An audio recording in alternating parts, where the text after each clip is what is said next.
अस्सलाम वालेकुम। अच्छा बच्चों, ये हम ना सेकेंड ईयर एमएलटी की बुक स्टार्ट करने लगे हैं। इसमें से जो आज का टॉपिक है ना वो है फ्लूइड एग्जामिनेशन। बॉडी के जो फ्लूइड है ना उनको हम लेके उनका एग्जामिनेशन कर रहे होते हैं। ये हमें काफ़ी टाइप की ना पैथोलॉजीज़ के बारे में बताता है। और ये हमें बता रहा होता है कि फॉर एग्जांपल के तौर जिस तरह हम सीएसएफ लेंगे तो अगर उसमें हमें कोई बैक्टीरिया मिलता है तो इसका मतलब है कि सीएनएस में हमारे स्पाइनल कार्ड में या ब्रेन में कोई इन्फेक्शन हो चुका है। तो फ्लूइड हमें काफ़ी सारी चीज़ें बता रहे होते हैं। तो और लैब में इसकी हम ठीक है ना, फॉर एग्जांपल के तौर पे सीएसएफ है या प्लूरल है या कार्डियल है, कोई भी फ्लूइड है तो उसको हम कैसे एग्जामिनेशन करेंगे वो आज हम सारा देख रहे होंगे। सबसे पहले बच्चों आपका है एसाइटस फ्लूइड एग्जामिनेशन। एसाइटस किसे कहते हैं? अगर आपकी पेरिटोनियल कैविटी है ना, मतलब अब्डोमेन में फ्लूइड जमा होने लग जाए तो उसको हम क्या कह रहे होते हैं? एसाइटस कह रहे होते हैं। अब्डोमिनल कैविटी में ये बेसिकली ग्रीक जबान से निकला है जिसका नाम एस्कोस होता है, मीन बैग या सैक, थैले को कह रहे होते हैं। तो अब्डोमिन में अगर कहीं भी जगह पे आपका फ्लूइड जमा हो जाएगा तो उसको हम क्या कहेंगे? एसाइटस कह रहे होंगे। ठीक है। अब ये हमें काफ़ी बीमारियों के बारे में बताता है। नॉर्मली हमारे जो है ना अब्डोमिन, वहाँ पे फ्लूइड एक्यूमुलेट नहीं होता।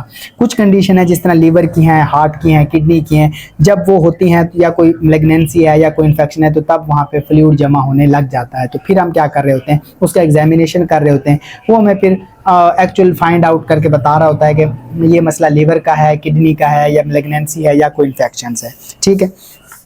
मैंने कहना नॉर्मली तो एसाइटस की ज़रूरत ही नहीं पड़ती, लेकिन अगर हम करती हैं तो इसका प्रोग्नोसिस को ज़्यादा अच्छा नहीं होता, हमारे फेवर में नहीं हो रहा होता। ठीक है। सबसे पहले बच्चों इसकी हम ग्रास अपीयरेंस का देखेंगे। ठीक है। जो फ्लूइड होता है ना उसको देखेंगे डिफरेंट डायग्नोसिस के लिए। ठीक है। अंडर दी जो नॉर्मल कंडीशन है ना, जो पेरिटोनियल फ्लूइड होता है वो क्लियर टू पेल येलो होता है। इसके अलावा अगर और कलर होगा ना, जिस तरह अगर उसमें ब्लड है तो आपको पता है रेड टाइप होगा, तो वो जाहिर सी बात है वो हमारे लिए क्या होगा? एक अलार्मिंग साइन होगा। ठीक है। उसके बाद फिर आ जाता है एसाइटस फ्लूइड का टोटल प्रोटीन और सीरम एसाइटस एल्बुमिन ग्रेडियंट साग टेस्ट इसे हम कह रहे होते हैं। ठीक है। अब बच्चों इसके लिए ये lactate dehydrogenase, high level of LDH is और मैलिग्नेंटी एफ्यूजन और लो लेवल ऑफ LDH। ठीक है।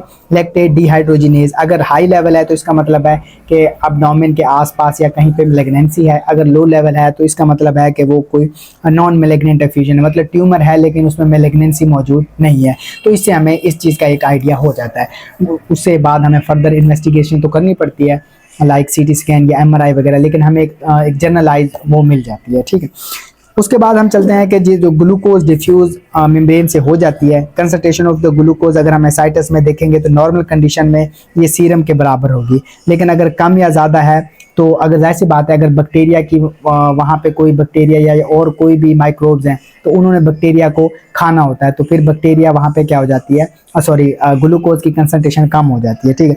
वाइट ब्लड सेल्स मिलेंगे, कैंसर सेल्स मिलेंगे, अगर ट्यूबरक्लोसिस है तो वो भी हमें मिल जाएगा। सिम्फोटोनिस बैक्टीरियल पेरिटोनाइटिस, SBS और मैलिग्नेंसी वगैरह ये हमें पता चल रहा होगा। अच्छा, उसके बाद कुछ नॉन बायोलॉजिकल टेस्ट आ जाते हैं जैसे कि सेल काउंट है, बैक्टीरियल कल्चर है, PCR वगैरह है। ये हम नॉन बायो यानी कि एक होती है ना केमिकल पैथोलॉजी, ठीक है, उससे अलावा ये वाले टेस्ट भी हम देख रहे होते हैं। ठीक है। फिर बच्चों जो नेक्स्ट आपका टॉपिक है वो है CSF एनालिसिस। अब CSF क्या होता है? सेरिब्रोस्पाइनल फ्लूइड, जो हमारे ब्रेन और स्पाइनल कार्ड में होता है उसको नरिश कर रहा होता है, काफ़ी मतलब उसकी प्रोटेक्शन कर रहा होता है और बहुत सारी उसमें हेल्प आउट कर रहा होता है। ठीक है। अब सिंपल हम ये कहाँ से लेते हैं? CSF हम लंबर पंक्चर के ज़रिए जो L2 और L3 के दरमियान IV डिस्क होती है ना, वहाँ से हम इसको क्या कर रहे होते हैं? ले रहे होते हैं। ठीक है। अब इसमें हम क्या क्या चीज़ें किस किस बीमारी के लिए इसको ले रहे होते हैं, जिस तरह कैंसर में, एंसेफ्लाइटिस में, हेपेटिक एंसेफ्लोपैथी है, हाई ब्लड शुगर्स है, इन्फेक्शन है, इन्फ्लेमेशन है, मेनिंजाइटिस है। ठीक है। उसके बाद मल्टीपल स्क्लेरोसिस है या अल्जाइमर डिजीज़ है, इनके लिए हम इसको ले रहे होते हैं। अब इसमें एग्जामिन क्या करते हैं? आपने ले तो लिया, आपने लैब में भेज दिया, तो आप इसमें एग्जामिन क्या करोगे? एंटीबॉडीज़ चेक करेंगे हम, वो देखेंगे किसी कॉमन वायरस के DNA की वजह से जैसे एंटीजन आए तो एंटीबॉडीज़ बन रहे होंगे। बैक्टीरिया देखेंगे, नॉर्मली कोई बैक्टीरिया नहीं होता। कैंसरस सेल देखेंगे, नॉर्मली कोई कैंसर सेल नहीं होता। सेल काउंट देखेंगे, वाइट ब्लड सेल 0 से 5 तक, ठीक है, और रेड ब्लड सेल 0 होता है नॉर्मल कंडीशन में। अगर है तो इसका मतलब है कोई ना कोई प्रॉब्लम मौजूद है। फिर बच्चों हम क्लोराइड पे आ जाएंगे, वो आपको 110 से 115 तक मिलेंगी। नॉर्मल वैल्यू यही होती है, इससे ज़्यादा कम है तो फिर इसका मतलब है कोई प्रॉब्लम है। फंगस, नॉर्मल कोई फंगस नहीं होती लेकिन मिलती है तो इसका मतलब है कोई प्रॉब्लम है। उसके बाद गेबा ग्लोबलिन है, ये 3 से 12% होती है टोटल नॉर्मल प्रोटीन की नॉर्मल कंडीशन में। कम ज़्यादा फिर वही मैंने बताना कि फिर हम किसी पैथोलॉजी की तरफ चले जाएंगे। उसके बाद ग्लूकोज है 50 से 80 होती है, ठीक, इससे कम ज़्यादा है तो फिर हम देखेंगे कोई प्रॉब्लम हो सकती है। लैक्टेट डिहाइड्रोजन अभी हमने थोड़ी देर पहले पढ़ा था, ये 40 से कम होना चाहिए, ज़्यादा है तो थोड़ा मसला हो सकता है। ओलिगोक्लोनल बैंड होते हैं, 0 से 1 बैंड प्रेजेंट होता है सीरम को सैंपल मैच करने के लिए, इससे ज़्यादा या कम है तो फिर हमारे लिए मसला होता है। इसी तरह प्रोटीन है 15 से 60 तक होती है, ठीक। अच्छा, ये कुछ यूनिट हैं वो लैब टू लैब वेरी भी कर रहे होते हैं, इसलिए ये हम नॉर्मल जो है ना वैल्यूज वो सामने लिख देते हैं कि इसकी वैल्यू यहाँ तक है, तो ये चीज़ें ऐसे चल रही होती हैं, ठीक है। फिर बच्चों प्रेशर है, जो नॉर्मल वाटर का प्रेशर होता है वो 70 से 180 mm होता है, इससे कम या ज़्यादा है तो इसका मतलब है वो कोई प्रॉब्लम है। उसके बाद माइलिन बेसिक प्रोटीन होती है, MBP कह रहे होते हैं, ये 4 से कम होनी चाहिए, इससे ज़्यादा है तो फिर ये मसला कर रही होती है।